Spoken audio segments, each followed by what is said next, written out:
Una persona una vez dijo, Kid Cosmic es lo más Craig McCracken que se haya hecho.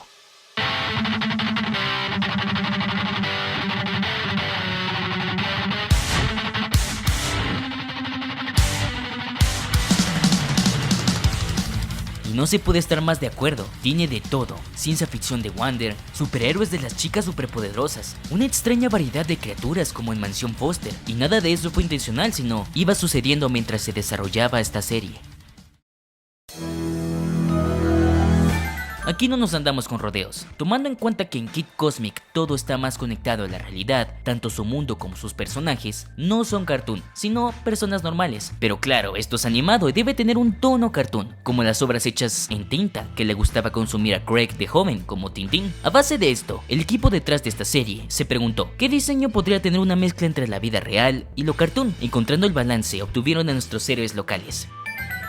El proceso para producir esta primera temporada es algo que merece la pena contar. Iniciando, debo comentarte algo importante sobre la escritura en series animadas. Cuando escribes, debes hacerlo pensando en cómo podrá ser representado por los artistas de storyboard, siendo muy detallista con la imagen que quieres que se vea. En este proyecto, después de generar los cambios con el guión y avanzar con los storyboards, la dirección de cómo se creaban estas escenas es bastante peculiar, ya que la dirección de los storyboards se basa en el guión y con la música.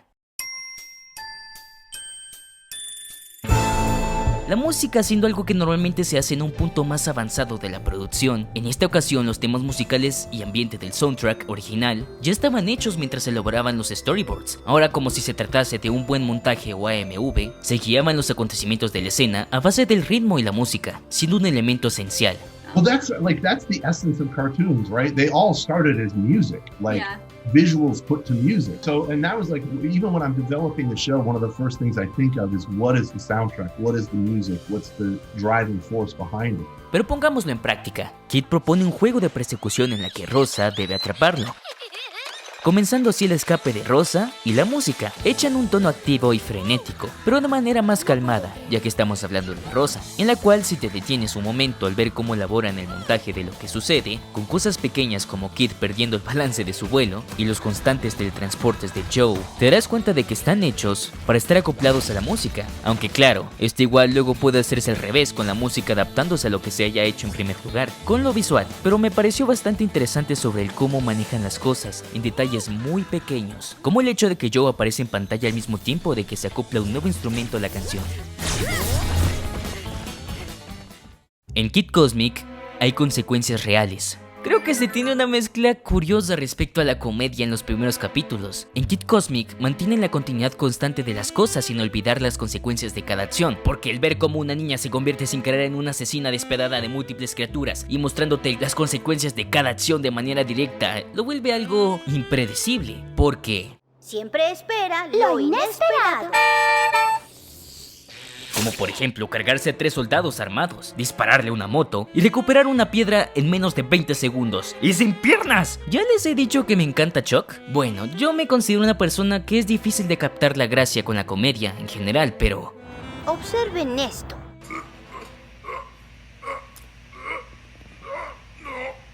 ¿no puede respirar?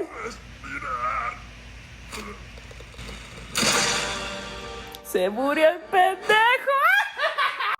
Comentando un poquito sobre los inicios, el buen Craig comenzó mostrando su pitch con un animatic de un pequeño niño encontrando las piedras. Kid Cosmic fue una historia que ya llevaba mucho tiempo en la cabeza de Craig, y gracias a las nuevas propuestas animadas que favorecían tener un hilo conductor narrativo en vez de ser historias episódicas, dio la oportunidad que más historias lineales, como estas, se puedan hacer. Casos como en Gravity Falls, Kipo, Más allá del jardín y muchos más, en los cuales desde un inicio tenían una narrativa general, y las cosas ya estaban planeadas como iban a ser desde un inicio, teniendo su desarrollo y desenlace, dando esta genial oportunidad al señor McCracken de elaborar su primera historia con un inicio y un final ya pensados a ejecutarse, dándole un ritmo constante a esta primera parte de la historia de los héroes locales, y siendo este caso tan especial con los primeros 10 episodios de la temporada, ya que se sabía qué dirección querían llevar los acontecimientos en este arco, pero claro que siempre habrán cambios en el cómo es que se llegarán a este punto en la historia. Poniendo un breve ejemplo con el primer episodio, en un inicio de la preproducción ya se tenía en claro que Kid descubriría las piedras, aprendería a utilizar una y Joe tarde o temprano terminaría obteniendo otra piedra. Y ahí es cuando se da la oportunidad de ejecutar cambios y aceptar sugerencias de los demás integrantes de todo el equipo. Pero al final el panorama general de toda la historia sigue intacta, sin cambios ni tambaleos de último minuto. Y eso es lo que diferencia de una historia serializada o lineal de las otras llamadas episódicas, que ya muy bien conocerás de las obras anteriores en las que estuvo el señor McCracken.